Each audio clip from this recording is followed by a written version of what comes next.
What's up, my good people? This is your boy J Mac with another video, man. Now in this video, I'm going to be showing you how to get started in training calisthenics. Now calisthenics is very flashy and you've probably seen people doing amazing things with their bodies in videos on social media.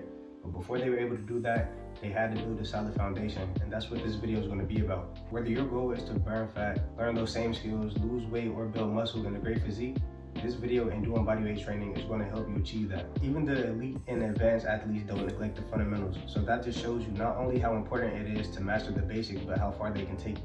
First, I'm going to go over the warm-up, then I'll go over push, pull, core, and leg exercises that you can start out with. And make sure you stay to the end of the video because after the exercises, I'll go over how to program and structure your training. Now this may be a lot to take in, but from competing at events to training clients, this is all information and experience that I've gotten from training calisthenics for 3 years. So everything in this video will help you in your journey. If you want your training sessions to be consistent and injury-free, you're first going to want to perform a warm-up. Calisthenics consists of compound exercises compared to weight training, which usually isolates one or two muscles, so it's especially important that your body is properly warmed up for whatever you're going to be doing that day. In bodyweight training, a lot of stress is placed on the shoulders, elbows, and wrists, along with the hips and knees if you're training legs, so at least 5 to 10 minutes should be set aside for warming up before you start your workout. The shoulders and wrists are some of the most injury-prone muscle groups because of the nature of the exercises in calisthenics and the amount of stress they place on them. Our wrists contain a lot of small muscles and aren't meant to resist large amounts of weights, so definitely take your time to stretch and condition this part of your body. Flexibility and mobility is a big part of calisthenics, as having tightness in areas like the hamstrings, hip flexors, and lower back can lead to movements being done with improper form. And having bad form can lead to injuries, so it's crucial to do some sort of warm-up. Pushing exercises target the shoulders, triceps, and chest. And the most iconic pushing exercise is of course the push-up, where you'll be pushing about 60 to 70% of your body weight. Start in a plank position with your arms straight and shoulder width apart. Lower yourself down until your chest almost touches the ground. Then push through your palms and extend your elbows, returning to the starting position. Even though this targets the upper body, you still need to keep your core tight and engage your hips and glutes. You don't want to have your butt too high in the air or your hips sagging. Instead, you want to have your entire body in a straight line. You also don't want to have your elbows flared out, but keep them tucked and close to your body at around a 45-degree angle. Doing exercises with improper form will engage different muscles and can lead to injury, so my best piece of advice is to either film yourself at different angles or have someone spot your form in order to make sure you're performing the exercise properly. If standard push-ups are too difficult, you can perform them on your knees or on an elevated surface like a table or a wall to decrease the load. Once they get too easy, you can start doing different variations which will change your hand positioning and place more emphasis on parts of the upper body. If you're looking to learn harder pushing elements in calisthenics, then I recommend doing push-ups with an emphasis on protracting your scapula at the top of the movement. Think about pushing your shoulders more forward as you come up, and this will train the serratus anterior, a small muscle that's in between the lats and abs. Wide push-ups and elevated push-ups will target more of the chest muscles, and diamond push-ups will target more of the triceps. There's also archer and typewriter push-ups, which emphasizes one side of your body. Another way of making push-ups harder is by doing them explosively or doing them isometrically when you hold the push-up at the bottom. The push-up covers horizontal pushing, but for vertical pushing, the best exercise is the pike push-up, which is the first progression for the handstand push-up. Start in the push-up position and begin walking your feet towards your hands while keeping your legs straight. Elevate your hips and your body should now be in a pike or V shape. Bend your elbows and lower the top of your head towards the ground and push your hands to straighten your arms, returning to the starting pike position. Just like with regular push-ups, don't flare your elbows and keep your legs straight and hips elevated throughout the whole movement. The closer your feet are to your hands, the harder they will be. If you lack hamstring flexibility, start in the push-up position and slowly walk your feet closer to your hands until you're in a comfortable position that replicates a full pike position. This is one of the more technical push-up variations and will work your shoulders and overhead pressing strength, so be patient with this exercise, especially since the way you do these will lead to the way you perform handstand push-ups later down the line. The last foundational pushing movement is the bodyweight dip. Using parallel bars or an elevated surface, start with lifting yourself up with straight arms, depressed or lowered shoulders, and your feet off the ground. Now lower yourself until your elbows form a 90-degree angle and push yourself back up into the starting position. Keep your shoulders depressed and core engaged throughout the movement for control, and lean slightly forward to engage your chest muscles. If these are too difficult, you can do the first part of the exercise called the negative, where you just lower yourself and repeat for reps. You can also do assisted dips where your legs are either bent or fully extended. Next, we have pulling exercises, which target the biceps and back, and the most foundational exercise in this category is the pull-up. With all pulling movements, you want to perform them with retracted scapulas. Think about bringing your shoulder blades close together. Start in the dead hang position, engage your scapulas, depress your shoulders, and pull yourself up until your chin clears the bar, and back down with your arms fully locked out. Keep your core engaged to prevent your body from swinging and keep your legs straight. Traditional pull-ups are done with a pronated grip where your palms face away from you, but chin-ups utilize a supinated grip where your palms face towards you, and these target more of the biceps. There's also neutral grip pull-ups, which are usually easier for most people and are good for people who experience pain in their elbows. Now, as foundational as the pull-up is, it's a difficult move to master, but there's plenty of progressions or easier exercises to help you master this move. You can do pull-ups with a resistance band, starting with a heavy band or going lighter as you build strength. You can also jump into the top of a pull-up position and hold the position isometrically, or lower yourself down slowly and controlled as possible for reps. The pull-up covers vertical pulling, but for horizontal pulling, we have bodyweight rows and Australian pull-ups. With this exercise, you're pulling your chest toward the bar with either bent or straight legs.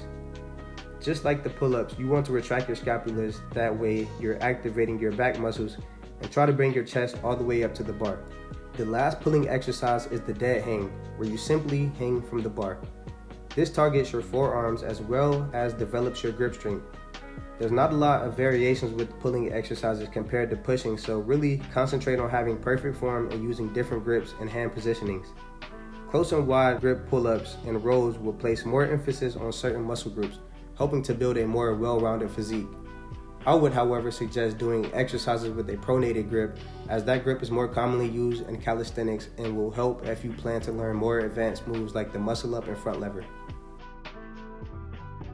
Up next, we have core exercises. Now, one thing every exercise prior to this has in common is that you need to engage the core, and for that reason, the core isn't a primary muscle group that's trained in calisthenics. When the core is trained, it's typically at the end of a workout, and exercises are supplemental for functionality rather than aesthetics. The abdominals is a very large muscle group between the upper and lower abs, obliques, love handles, etc. And there's a million different exercises you can do to train this part of your body if your goal is to create an aesthetic physique. So I can make another video that's specifically for ab training. But for this video, I'll be going over the main core exercises you should incorporate into your workouts. A great skill beginners should start training for is the L-sit. This is because if you can perform this skill, you have the required core strength to begin training skills such as the handstand and planche. Just like with the pull-up, there are progressional exercises you can do to work up to this skill, the first being hanging knee raises. From a dead hang position, raise your knees up and down in a controlled manner, keeping your arms straight throughout the movement. Try not to cheat this move by using momentum or swinging, but keep your core activated the whole time. As these get easier, you can extend one leg at a time to make it more challenging until you're able to perform hanging leg raises. You can also pause the hanging leg raise at the top of the movement to specifically train for the L-sit. The L-sit can be done on the floor or on an elevated surface, with the floor being the hardest variation. Another exercise to train for the L-sit is seated pike compressions. From a seated position with your legs fully extended, place your hands to the side and raise your legs up and down. Again, this should be a controlled movement, so try not to rock back and forth and keep your butt on the floor the whole time. You can isolate one leg at a time to make this exercise easier, but make sure to equally train both sides. Ab compression strength is often neglected in calisthenics, so beginning to train this now will prevent you from hitting roadblocks down the line and will set you up to learn harder skills such as the V-sit. The last fundamental core exercise is the hollow body hold. This is fundamental because with harder calisthenic skills such as the planche, handstand, and front lever, to have proper form you need to know this position. Lay on the floor and raise your arms and legs up with your lower back staying in contact with the floor. Think about pushing your back into the ground and keeping your arms and legs straight. You can make this easier by tucking the legs in and slowly extending them out as you build strength. Last up, we have leg exercises, which target the quads, glutes, hamstrings, and calves, with the most fundamental exercise being the bodyweight squat. Start with your feet shoulder width apart with your chest upright and your core engaged. Now start to bend the knees, keeping your weight on your heels and your chest still up.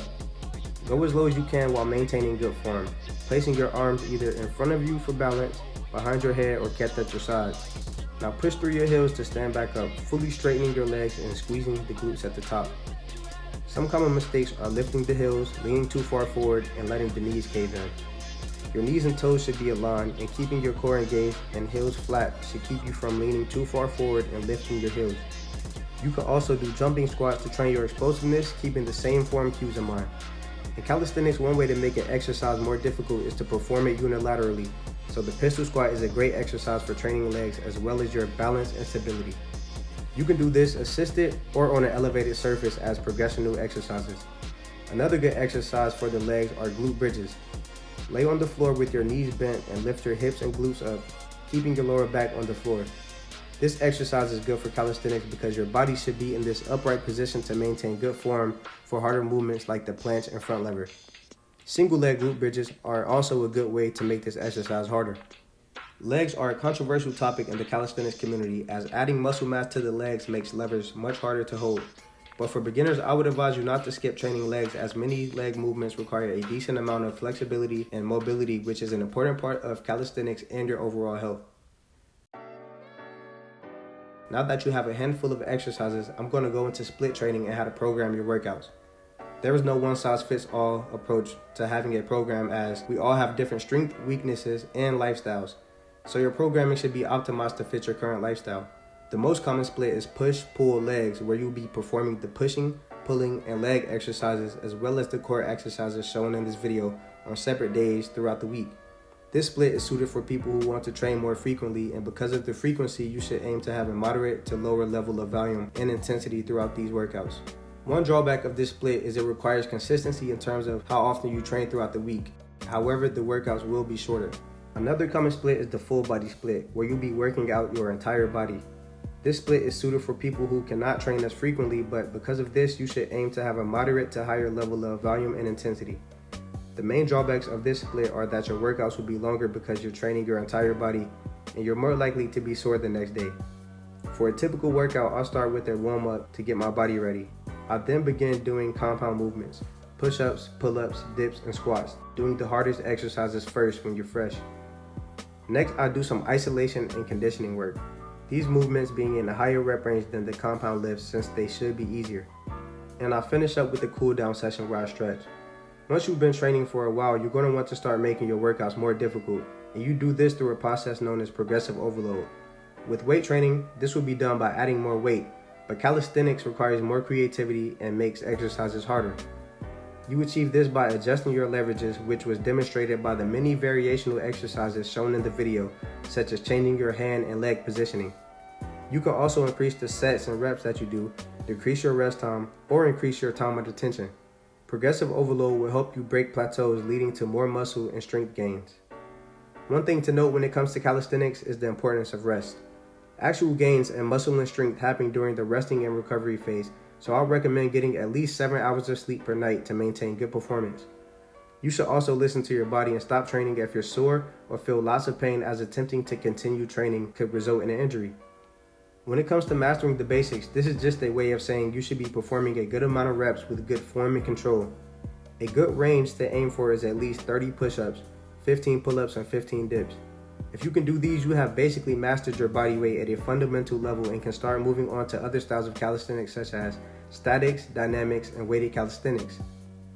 If you skip meeting these prerequisites and start training for skills or harder, more complex moves, then I can't guarantee your path will be the easiest or injury-free. And that about sums up the video. Since this was an introduction to calisthenics, I can make future videos on how you can progress after you've mastered the basics. But this should include everything you need to know about bodyweight training and to get you started on your journey. If you found this guide to be helpful, drop a comment and let me know what your calisthenic goals are. Don't forget to subscribe and hit that post notification bell as more videos are on the way.